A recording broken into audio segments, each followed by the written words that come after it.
नमस्कार, 20 मिनट में 20 खबरें देख रहे हैं आप। मैं हूं आपके साथ मनीष शर्मा। हम अगले 20 मिनट में आपको देश और दुनिया की 20 ऐसी खबरें बताने वाले हैं जो इस वक्त न केवल सुर्खियों में है बल्कि दिलचस्प और अहम भी है। तो चलिए शुरू करते हैं 20 मिनट में 20 खबरों का सिलसिला।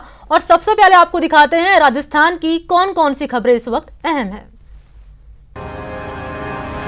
कोटा के तलवंडी इलाके के आलोक अस्पताल के फर्स्ट फ्लोर पर रविवार की देर रात 11:15 बजे अचानक आग लग गई। इस आग की वजह से पूरे अस्पताल में धुआं ही धुआं भर गया। हालांकि आग लगने की खबर मिलते ही अस्पताल प्रबंधन ने फौरन फायर ब्रिगेड को सूचना दे दी। खबर मिलते ही फायर ब्रिगेड की टीम चंद मिनटों में मौके पर पहुंच गई और आग बुझाने का काम शुरू कर दिया। फायर ब्रिगेड की टीम ने करीब 1 घंटे की मशक्कत के बाद आग पर काबू पा लिया। आग की वजह से दूसरे से भिड़ गए थे। अब तक जो जानकारी मिली है उसके मुताबिक तस्वीरों में नजर आ रही ये महिला डॉक्टर है और वो जिस शख्स से पिस्टल छीनने की कोशिश कर रही थी उसी ने उनके पति और उनके साथ मारपीट की है। पीड़ित डॉक्टर के पति का कहना है कि आरोपी देर रात तक अपने फ्लैट में शोर शराबा करता रहता है और जब उन्होंने उसे टोका तो बिल्डिंग के नीचे बुलाकर उसने पिस्टल निकाल ली और फिर उन पर जानलेवा हमला कर दिया। मेरी शिकायत थी कि डेली उनकी आवाज आती है, तो मैंने इसी बात को लेकर उनको कहा कि आपके फ्लैट से मेरी काफी आवाज आ रही है, हम सो नहीं पा रहे। ऑलमोस्ट 10:30 बजे की बात है। तो इसी बात पे उसने कहा कि गेट पे आ और मैं अभी तेरे से बात करता हूँ। मैं नीचे गया, मेरे बच्चा मेरे हाथ में था, उसने मेरे ऊपर जानलेवा हमला करा। इसके साथ ही साथ मेरे ऊपर रिवॉल्वर कनपट्टी पे तान दी। इसकी सारी घटना सीसीटीवी में रिकॉर्ड हो चुकी है। स्टेशन परिसर में यात्री शेड के ऊपर लगे सोलर पैनल की ये तस्वीरें ऊर्जा संरक्षण को बढ़ावा देने के लिए जयपुर रेलवे की कोशिशों की कहानी कह रही हैं। जयपुर रेलवे की इस कोशिश का नतीजा ही है कि उत्तर पश्चिम रेलवे के जयपुर मंडल को राज्य सरकार के विद्युत मंत्रालय की ओर से ऊर्जा संरक्षण क्षेत्र में किए गए बेहतर कार्यों के लिए साल 2019 से 20 के लिए पहला पुरस्कार दिया गया है। आपको बता दें कि राजस्थान में ऊर्जा संरक्षण को बढ़ावा देने के लिए सरकार हर साल ऊर्जा संरक्षण के क्षेत्र में पुरस्कार देती है और इसी सिलसिले के तहत इस साल ऊर्जा संरक्षण की दिशा में उत्कृष्ट प्रदर्शन के आधार पर उत्तर पश्चिम रेलवे को अलग अलग श्रेणियों में 10 पुरस्कार मिले हैं और ये पहली बार है जब उत्तर पश्चिम रेलवे को 10 पुरस्कार मिले हैं।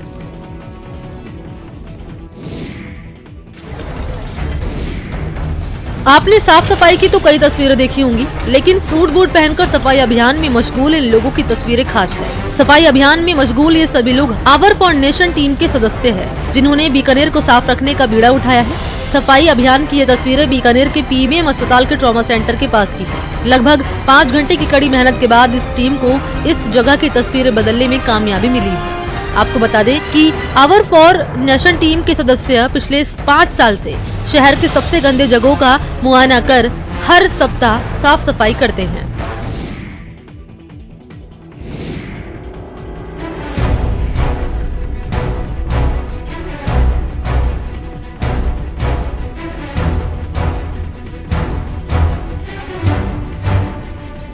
इस बैटन रिले रेस का आयोजन 1971 के युद्ध में पाकिस्तान पर मिली फतह के उपलक्ष्य में किया गया।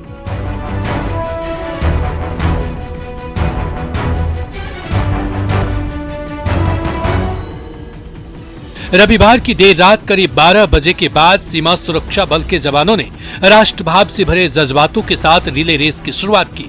इस रेस में एक के बाद एक सैकड़ों की संख्या में जवान हिस्सा लेते रहे और रेस अपनी रफ्तार में आगे बढ़ती रही।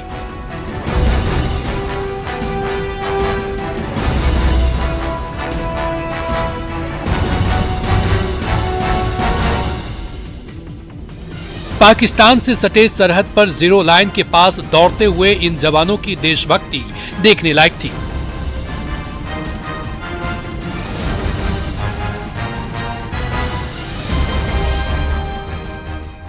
आपको बता दें, कावेरी पोस्ट से देर रात शुरू हुई इस बैटन रिले दौड़ की मंजिल 180 किलोमीटर दूर अनूपगढ़ स्टेडियम थी और स्टेडियम तक पहुंचने के लिए हर जवान को 400 मीटर तक बैटन लेकर दौड़ना था और फिर उसे दूसरे जवान को सौंपना था।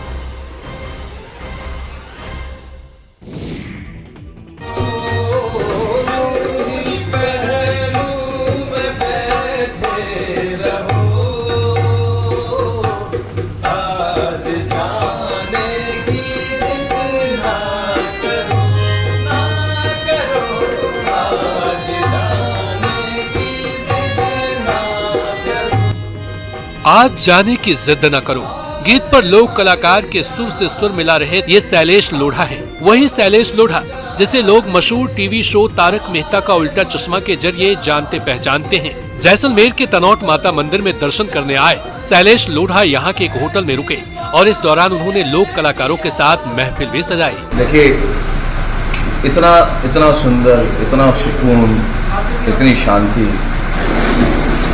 ये दुनिया से यहाँ आके ऐसा लगता है कि बस आप यहीं रहो, यहीं रुको, यहीं बैठो। ये मरुस्थल, ये रेगिस्तान, यहाँ की हवा सब कुछ अलग है। राजस्थान वैसे ही मेरे तो नसों में है, मेरे शिराओं में बहता है, तो मुझे इससे खूबसूरत कुछ नहीं लगता। तो चलिए 20 मिनट में 20 खबरों में बात करते हैं दूसरे प्रदेश की खबरों की। जम्मू कश्मीर में जारी जिला विकास परिषद यानी डीडीसी चुनाव के बीच बीजेपी ने श्रीनगर की डल झील में शिकारा रैली निकाली। इस रैली में वित्त राज्य मंत्री अनुराग ठाकुर और बीजेपी नेता शहनवाज हुसैन समेत कई नेता और कार्यकर्ता शामिल हुए। रैली में शामिल हुए नेताओं ने डल झील में अलग अलग शिकारे पर बैठकर पार्टी का प्रचार किया। उन शिकारों पर बीजेपी के झंडे के साथ तिरंगा भी दिखाई दिया। इस दौरान बीजेपी नेताओं ने जमकर नारेबाजी भी की। भारत माता की जय। वहीं बीजेपी ने डीडीसी चुनाव में भारी मतदान का दावा किया और साथ ही गुपकार संगठन पर भी निशाना साधा। ये अपने आप में एक बड़ा संदेश है उस गुमराह करने वाली ताकतों को, गुपकार गैंग को और सीमा पार से आतंकवाद को बढ़ावा देने वालों को। डल झील के किनारे पार्टी के सैकड़ों कार्यकर्ता भी नजर आए। तमिलनाडु के धर्मपुरी में रोंगटे खड़े कर देने वाला एक वीडियो सामने आया है जिसमें एक तेज रफ्तार ट्रक हाईवे पर कई गाड़ियों को रौंदते नजर आ रहा है। इस हादसे में 10 लोगों की मौत हो गई है और कई लोग जख्मी हुए हैं। बताया जा रहा है कि हाईवे पर जाम लगा था, लिहाजा यहाँ गाड़ियों की रफ्तार पर ब्रेक लगा हुआ था। इसी बीच पीछे से आए बेकाबू ट्रक ने गाड़ियों को रौंदना शुरू कर दिया। इस हादसे की जो तस्वीरें सामने आई है उसमें दिखा कि उस ट्रक ने हाईवे पर खड़ी कई गाड़ियों को जोरदार टक्कर मार दी। ये हादसा इतना भीषण था कि ट्रक की चपेट में आए गाड़ियों के परखच्चे उड़ गए।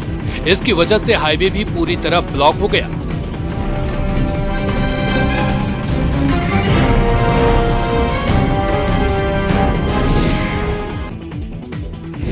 रफ्तार ऐसी कि संभलने तक का मौका नहीं मिला और फिर जो हुआ इन तस्वीरों से सब कुछ साफ हो जाएगा। सामने से एक कार आती हुई दिखाई दे रही है। अब तक सब कुछ सामान्य है, लेकिन कुछ ही सेकंड के अंदर जो हुआ वो रूह कपा देने वाला है।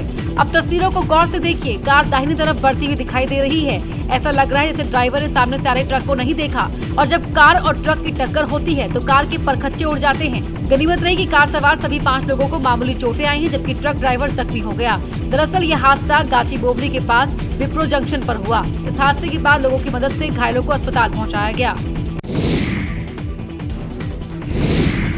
गुजरात के सूरत से दिल दहला देने वाला एक वीडियो सामने आया है जिसमें दिन दहाड़े एक आदमी की हत्या की जा रही है।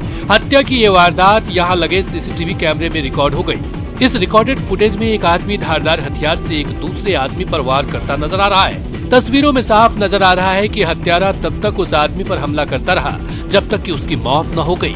खास बात यह है कि इस दौरान आसपास कुछ लोग भी दिखाई दिए, लेकिन किसी ने भी बीच बचाव करने की हिम्मत नहीं जुटाई।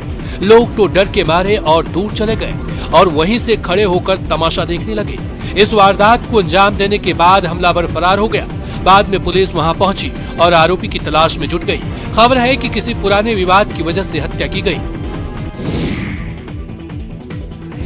बुलंदशहर में एक प्रेमी जोड़े ने सरकार से सुरक्षा की गुहार लगाई है क्योंकि प्रेमी जोड़े को लगातार धमकियां मिल रही हैं, जिससे परेशान होकर पीड़ित प्रेमी जोड़े ने सोशल मीडिया पर एक वीडियो शेयर किया। मेरे पिताजी का नाम मिस्टर अशोक मिश्रा है और मैं पूर्ण रूप से बालिग हूँ, जिसका सबूत मैं आप लोगों को दिखा सकती हूँ। मैं बालिग हूँ पूर्ण रूप से और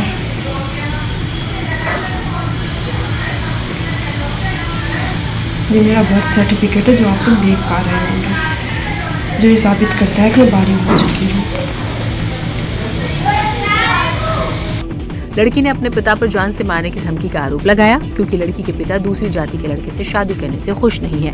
अब देखना यह है कि पुलिस प्रशासन कब एक्शन में आता है और पीड़ित प्रेमी जोड़े को सुरक्षा का भरोसा देता है या फिर नहीं।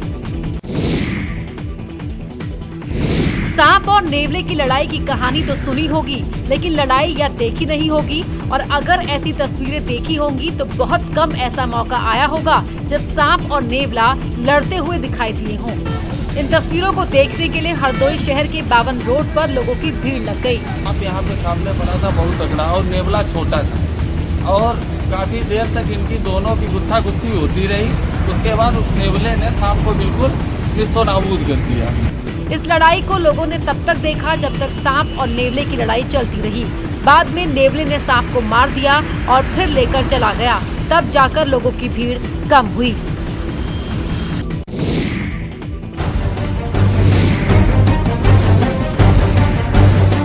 पिथौरागढ़, उत्तरकाशी और चमोली के ऊंचाई वाले इलाकों में कीड़ा जड़ी पैदा होती है। बेशकीमती कीड़ा जड़ी की इंटरनेशनल मार्केट में कीमत 20 लाख रुपए प्रति किलो से भी ज्यादा है। लेकिन अभी भी इसके विदोहन को लेकर नियमों में खासी जटिलता है, जिस कारण इस कारोबार से जुड़े लोगों को पुलिस और वन विभाग की सख्ती से अक्सर दो चार होना पड़ता है। लेकिन अब सरकार ने इससे जुड़े नियमों में खासी ढील दे दी है। नए नियमों के मुताबिक सिविल, वन पंचायत और रिजर्व फॉरेस्ट में भी इसका विदोहन अब आसानी से हो सकता है। सिविल एरिया में अगर किसी को इंडिविजुअल को काम करना हो, या वन पंचायत के लेवल पे काम करना हो, या रिजर्व फॉरेस्ट में काम करना हो, तो वो रेंज अफसर को एक निर्धारित प्रक्रिया के तहत कुछ निर्धारित लोगों की संस्तुति के साथ अर्जी अपनी पंजीकरण करा सकता है। यही नहीं, हिमालयन गोल्ड के खरीदार भी अब आसानी से अपना रजिस्ट्रेशन करा सकते हैं। उत्तराखंड में मौसम बदलने के साथ ऊंचाई वाले इलाकों में बर्फबारी हुई तो देहरादून के पर्यटक स्थल चक्राता के पास भी खूब बर्फ गिरी। ऊंचाई वाली जगह लोखंडी, कुटी कनासर, बुधेर घाटी और देववन में बर्फबारी हुई। बर्फबारी से जहां पहाड़ों में तापमान में गिरावट दर्ज की गई है, तो वहीं बर्फीली हवा चलने से मैदानी क्षेत्रों में ठिठुरन बढ़ गई है। पहाड़ों में बर्फ के बाद हर तरफ सफेदी ही नजर आ रही है। टिहरी में भी बर्फबारी हुई। टिहरी की धनौल्टी में जमकर बर्फबारी हुई, जिसमें सुरकुंडा, आलू फार्म, बुरांश खंडा में स्नोफॉल हुआ। स्नोफॉल के चलते तापमान में गिरावट दर्ज की गई। बर्फबारी के बाद पहाड़ियों के साथ साथ सड़कें भी सफेद रंग में रंगी हुई नजर आई हैं। चमोली में जहां निचले इलाकों में बारिश हुई, तो वहीं ऊपरी इलाकों में बर्फबारी के कारण ठंड बढ़ गई।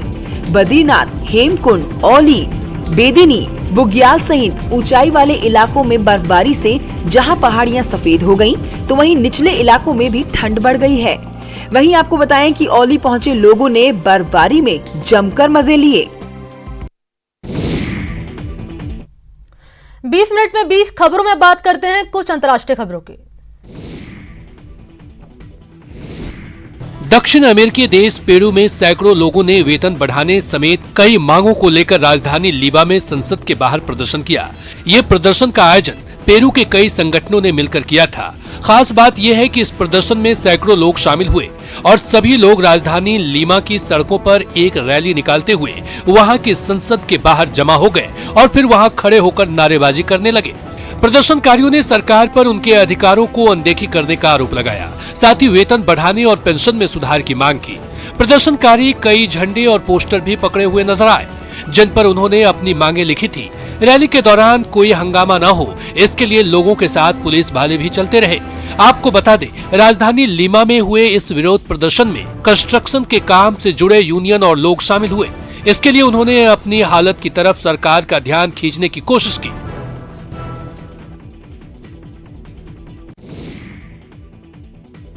इंडोनेशिया के लामपुंग से दहशत से भर देने वाला एक वीडियो सामने आया, जहां 12 साल का एक बच्चा पतंग के साथ उड़ते हुए अचानक जमीन पर आ गया। बताया गया कि खुद से 3 गुना बड़ी पतंग उड़ा रहा वो बच्चा उसकी डोर में फंस गया और कुछ सेकंड तक हवा में उड़ने के बाद जमीन पर आ गिरा। ड्रैगन के आकार जैसी दिखने वाली पतंग के साथ साथ वो जमीन से 30 फीट ऊपर तक पहुंच गया, लेकिन उसके बाद डोर टूटी और अगले ही पल वो सिर के बल नीचे आ गिरा। बच्चे के साथ ही पतंग के आगे का हिस्सा भी टूटकर नीचे आता नजर आया। यह हादसा लामपुंग प्रांत में एक स्कूल के पास हुआ, जहां पतंग उड़ाने की प्रतियोगिता चल रही थी। इतनी ऊंचाई से गिरने की वजह से उसके शरीर में 6 जगह फ्रैक्चर हो गए।